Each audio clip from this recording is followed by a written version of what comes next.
Hola, me es un gusto saludarles. Y darles la más cordial bienvenida al canal de la Iglesia Primitiva, donde hoy compartiremos el tema. El santo tiene que caminar solo.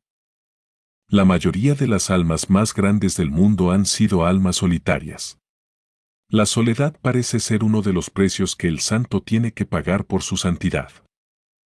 En la mañana del mundo, o deberíamos decir, durante esa extraña oscuridad que se produjo poco después del amanecer de la creación del hombre, esa alma piadosa, Enoc, caminó con Dios y desapareció, porque le llevó Dios. Y, aunque no se nos dice en palabras explícitas, una inferencia muy razonable es que Enoc caminó un sendero muy aparte de sus contemporáneos. Génesis 5:24. Otro hombre solitario fue Noé, quien, de todos los antediluvianos, halló gracia ante los ojos de Dios, y cada fragmento de evidencia nos apunta hacia la soledad de su vida, incluso mientras se hallaba rodeado de mucha gente.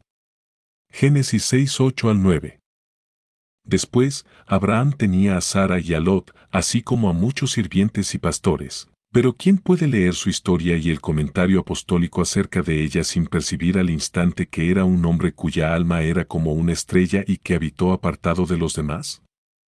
Hasta donde sabemos, Dios no le habló ni una sola palabra en compañía de los hombres. Rostro inclinado en tierra y rodillas dobladas, tenía comunión con su Dios, y la dignidad innata de este hombre le impedía asumir dicha postura frente a otros. Qué dulce y solemne fue la escena de aquella noche del sacrificio cuando vio las antorchas de fuego en movimiento entre las piezas de su ofrenda. Allí, él solo, con un horror de grandes tinieblas sobre él, escuchó la voz de Dios, y sabemos que fue un hombre marcado con el favor divino. Génesis 15:9-17. Moisés también fue un hombre solitario. Mientras que todavía se hallaba unido a la corte del faraón, tomaba largas caminatas él solo, y fue durante una de esas caminatas cuando vio a un egipcio y a un hebreo peleando, y acudió al rescate de su compatriota. Después de la ruptura resultante con Egipto, moró en aislamiento casi total en el desierto.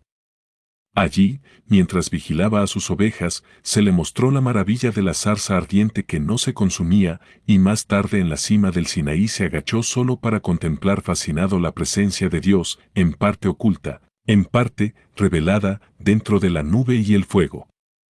Éxodo 3:1-18, Éxodo 33:18-23. Los profetas de los tiempos precristianos fueron muy diferentes entre sí, pero una marca que todos tuvieron en común fue su soledad obligada. Amaban a su pueblo y se gloriaban en la religión de sus padres, pero su lealtad al Dios de Abraham, de Isaac y de Jacob, y su celo por el bienestar espiritual de la nación de Israel, los alejaba de la multitud y los metía en largos periodos de tristeza. Me he convertido en un extraño para mis hermanos, y desconocido para los hijos de mi madre, clamó uno de ellos, y, sin saberlo, habló en nombre de todos los demás. Job 19:13, Salmo 69:8. Mucho más revelador que todo lo anterior es poder observar a aquel de quien Moisés y todos los profetas escribieron, andar por un camino solitario rumbo a la cruz, sin que su profunda soledad se viera ni tantito aliviada con la presencia de las multitudes que lo rodeaban. Es medianoche y el fulgor de todo astro se nubló. Y en el jardín del olivar padece y ora el Salvador. Es medianoche, en soledad lucha el Señor con el temor. Ni su discípulo más fiel comparte su mortal dolor. Es medianoche, al Salvador lo vemos triste sollozar. Y sostenido por su Dios, por nuestra culpa agonizar. William B. Tappan. Murió solo en la oscuridad, oculto a la vista del hombre mortal, y aunque muchos lo vieron después resucitado y dieron testimonio de haberlo visto resucitado, nadie lo vio cuando se levantó y salió triunfante de la tumba. Hay algunas cosas demasiado sagradas como para que cualquier ojo, excepto el de Dios, las vea.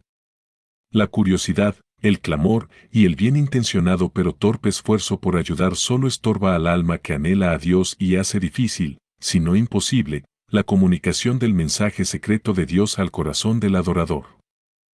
A veces reaccionamos por medio de una especie de reflejo religioso y repetimos diligentemente las palabras y frases adecuadas a pesar de que no son eficaces para expresar nuestros verdaderos sentimientos y de que carecen de la autenticidad de la experiencia personal. Ahora bien, al oír estas verdades poco comunes, algunos se sentirán empujados a expresar alegremente, «Oh, yo nunca estoy solo».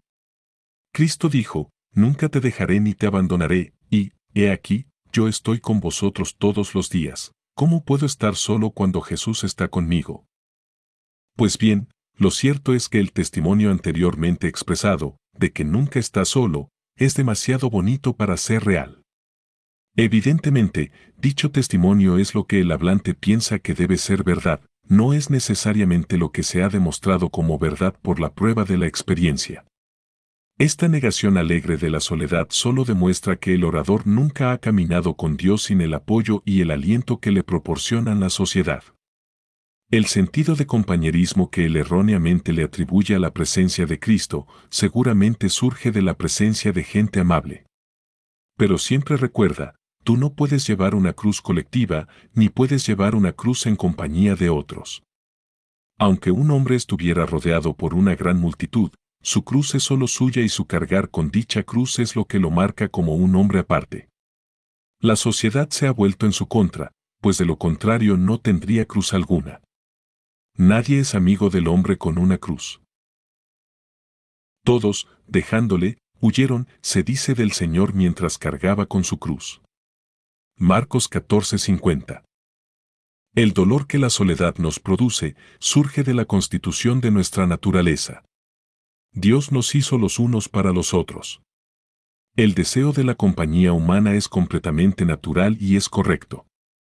Pero la soledad del cristiano resulta de su caminar con Dios en medio de un mundo impío, un caminar que a menudo lo aparta de la comunión de los buenos cristianos, tanto como de la del mundo no regenerado. Sus instintos divinos claman por el compañerismo con otros de su clase, otros que puedan entender sus anhelos, sus aspiraciones, su estar absorto en el amor a Cristo, pero, puesto que dentro de su círculo de amigos hay tan poquitos que compartan sus experiencias internas, él se ve forzado a caminar solo. Los deseos insatisfechos de los profetas por comprensión humana provocaron que clamaran en su dolor, y hasta el mismo Señor sufrió de la misma manera. El hombre que ha entrado a la presencia divina en experiencia interior real, no encontrará muchos que lo entiendan. Por supuesto, cierta cantidad de compañerismo social será suya mientras que se relaciona con personas religiosas en las actividades regulares de la Iglesia, pero la verdadera comunión espiritual será difícil de encontrar. Sin embargo, no se debe esperar que las cosas sean de otra manera. Después de todo, él es un extraño y un peregrino, y el viaje que está emprendiendo no es con sus pies, sino en su corazón. Él camina con Dios en el huerto de su alma, ¿y quién sino solo Dios puede caminar con él allí?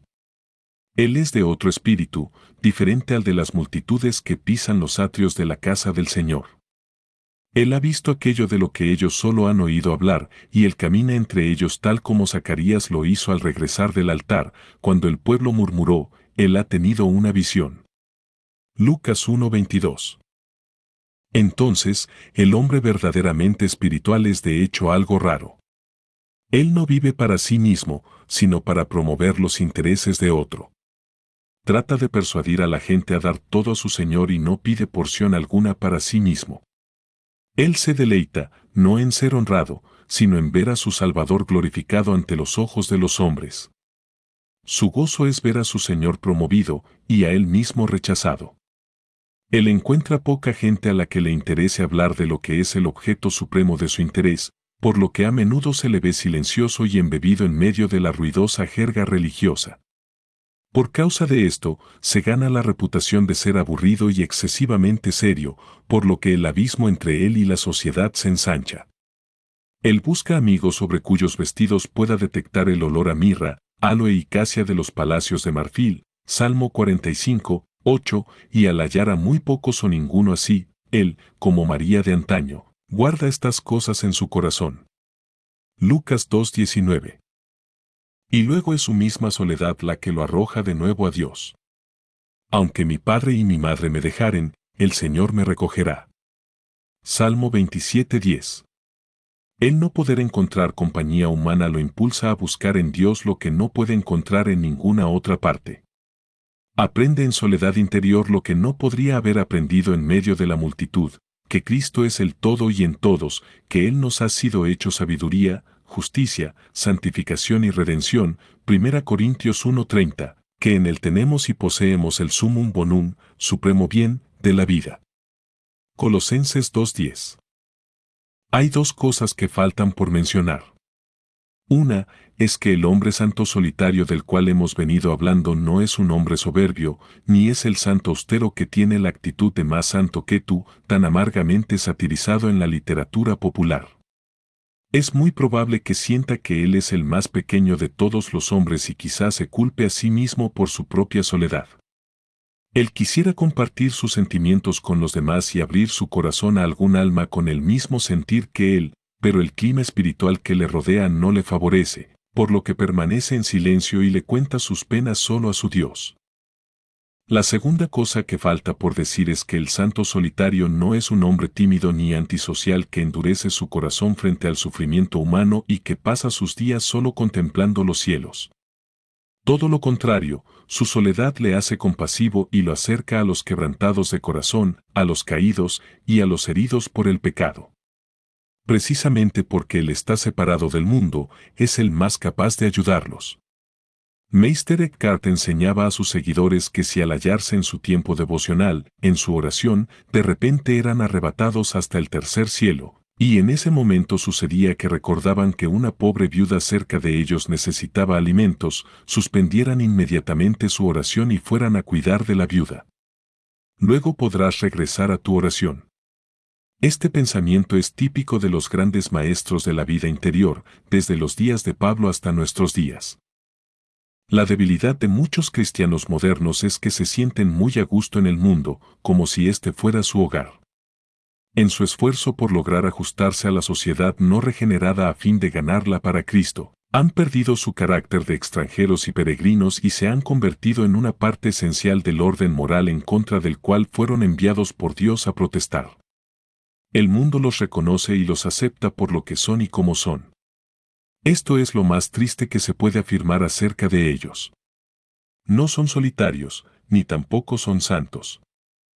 A. W. Tozer, traducido por Josué Moreno. Que la paz y la gracia del Señor Jesucristo esté con ustedes.